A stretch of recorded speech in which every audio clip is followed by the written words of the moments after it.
Hey everybody, it's Matt with Patriot Golf USA, and welcome to the YouTube channel. And like you hear everybody else say, please like, subscribe, everything down below so you can keep seeing content like this. We put together a set of irons yesterday, and what I wanted to go over with you real quick right now is how to measure the length of these to cut them to the correct length for you. Also how to turn down the ferrules on these. We're going to then grip this thing, and then I'm going to show you how to put a shaft band and a shaft identification label on this. If you've already got a golf club measuring ruler, then I'm sure that you probably already understand how to do this process as far as putting it down here and measuring out the length of the club. Now, this is a 5 iron, so the standard length of a 5 iron would be 38 degrees.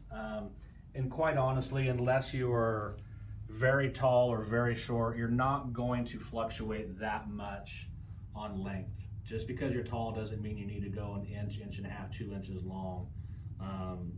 It just doesn't really work out that way. So there are 2 ways to end up cutting these things that we do here at Patriot Golf USA.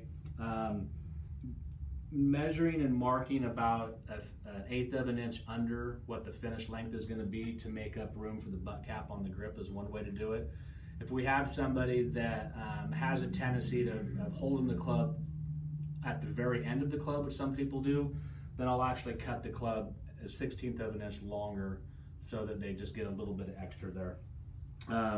So whenever we're cutting these shafts, we put it down on the ruler and then mark where we're going to be, and then just simply cut it. Now, let's say you don't have this kind of setup. Another way of doing that is to go and get yourself a 48-inch ruler. And pretty much any hardware store is going to have something like this. They're probably about 15 bucks. They're not going to have all of this on there, but you're going to be able to get a 48-inch ruler. In fact, I bought a couple of them over the years at just a Home Depot. And when you're doing that, you just lay the club down and you get the same result as far as what your length is going to be. So if you're doing this for the first time or you don't have that plate there, go get yourself one of these. Just get anything that's 48 degrees. Even if you get a T-square, you can do the same thing as long as we know that the bottom of this is just setting flat. And try to get it, realistically 60 degrees is how these things are set up. So we don't want to measure it with it laying down like that, and you certainly don't want to measure it with it being straight up in the air. You can see how much that changes. So about a 60-degree lie angle is where we try to put these things to measure them correctly. That's the average length for most, or lie angle for your basic golfers. So this is what I'm going to do to the entire set. And then next we're going to go into the back, we're going to cut this thing, and I'm going to show you how to turn down the ferrule. Okay, so now we're here getting ready to cut our 4 iron. We've got it marked right there where we want to go. A couple of ways of doing this. You can use a cutoff wheel. You can use a chop saw. Old school, the way that I did it when I first started out was using just a pipe cutter. Put the pipe cutter in there, turn it. If you're not taking too much, a hacksaw, a little hand saw, can get it done as well. So really, there's numerous ways of cutting this thing to length, but we're just simply cutting onto where our line is, and I'll show you how we do that in here. Actually, I'm going to use this one over here because it's got eye protection. And real quick, this is a steel shaft. If you guys are going to be doing graphite, you can do everything the same way. You're not going to use a pipe cutter. You're going to wrap it in tape and then use a hacksaw to do it that way. So I'm going to make a little bit of noise and get this thing cut.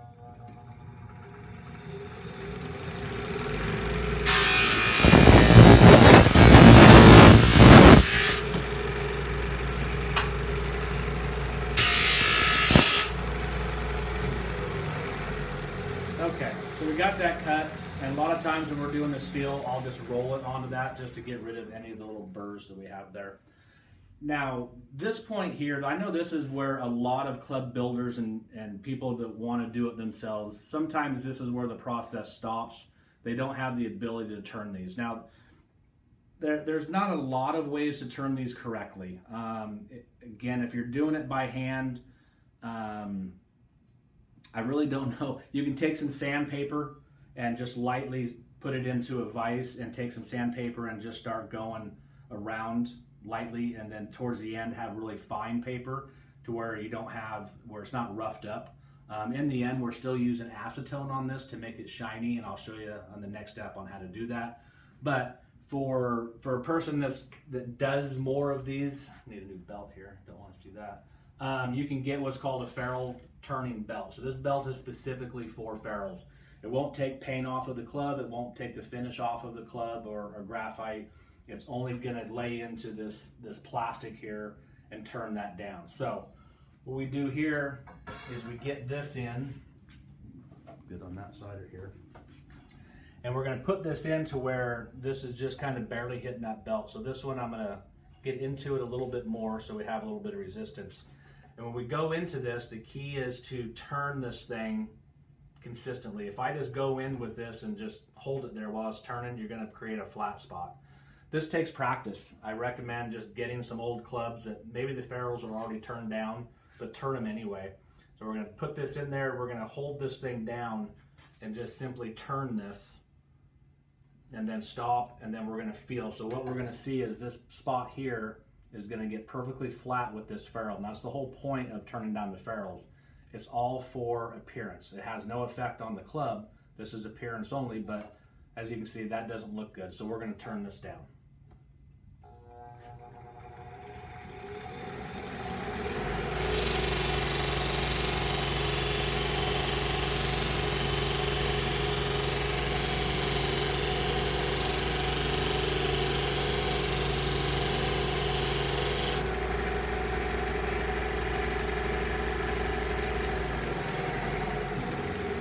Okay, so now we can see how perfectly smooth it is, and if you just run your finger down there, you can feel that it's just a nice taper from here all the way in. You don't really feel anything. And once we put some acetone on it and clean it up, this will get even smoother. So next thing we're going to do is we're going to go inside. I'm going to show you how to polish this. We're going to put a grip on this, and I'm going to show you how to put a shaft band on it. Okay, so now we're back. I'm going to show you how to polish this ferrule up. It takes acetone, so I do this enough to where we put acetone into a plunger. It makes it easier to be able to get it. If not, just go buy some acetone, get a little paper towel, get it on there. So what I do is get that wet, go around side to side, and you'll see that it starts to shine that thing up. And you'll get some left over, because what it's doing is acetone will melt plastic, and that's what it's doing. So I can go that way and really kind of can be done with it if I want to, a little bit more, and then from there we can do kind of downward strokes, which is I do a combination of both from time to time, just whatever I feel like that day. But then in the end, you can see we've got a nice shiny ferrule, and that's how we turn down ferrules, okay? So from here, we're just gonna go straight over to gripping. So this is gonna be a little bit different than what most people are doing, because I'm not using tape and solvent. So with this customer, we decided to do the pure DTX combo grips. These grips are designed to be put on by air. So regardless if we're doing air or not, you're still gonna put your shaft into a shaft clamp. If you're using tape and solvent, wrap it tape, make sure you get some solvent in there, tip it in here, do that. I'll do another video on gripping so you can see how to use tape. But when we're using air, and this is a situation where using Star grips, pure grips went out of business, so you're not gonna do this with them anymore. So Star, USA made grip down in Arizona, really, as far as I know, the only grip in the world designed specifically to be used just by air. So no tape, no solvent, no mess. We'll have that little air vent on the bottom. There's a spot for it to fit into. And we're just getting this thing started and applying a little bit of air and push at the same time. And we're done. Grip is on, it's done, it's ready to play right now at this moment. So from here, the last thing we have to do on this club as far as appearance and getting it ready is going to be our shaft bands. So the shaft bands, they're important for builders and fitters, because if you ever break something, we've got to be able to see what that is to identify what kind of shaft we want to replace it with. So these ones are KBS Tour C-Taper 120s. This is YouTube, so you know we're not going to be professional. Looking for a spacer or something here. No, I'll just use something consistent. Let's use a piece of paper. So what we do is we turn this thing over backwards, because on the shaft band we want to keep it underneath. Now if you want to put the shaft band on top and in front, you can. There's nothing saying that you can't. Most of the places though are going to put theirs underneath so it's not distracting whenever you're going to line that up. So we'll pull off the sticker, and as we're doing sets, I always try to keep something about this size. A post-it is actually what I was looking for, so that I can keep the same amount of space from club to club. So I'll put this down. We know we're going to be right in there. Lay that on, roll it over, and roll it over. And there we go. So other than doing loft lie adjustments, which is what we'll do next, this club is completely done. I'll go through and wipe it down. But other than that, there's nothing more to do to this club. We have a complete club now for be able to go out and play. But you can see we got a KBS C-Taper 130, the red grip, beautiful club. If you guys are out there looking for clubs, I know a lot of people watching these kind of videos are do-it-yourselfers or want to know how to do it.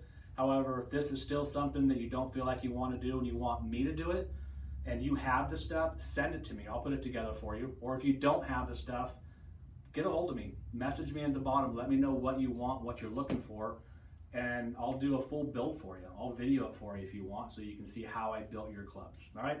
So again, everybody, please like, comment, anything you can on this page right here, because this is the content that I want to keep putting out there, is to show people how to do this stuff and how to do it properly. All right? Everybody take care and God bless.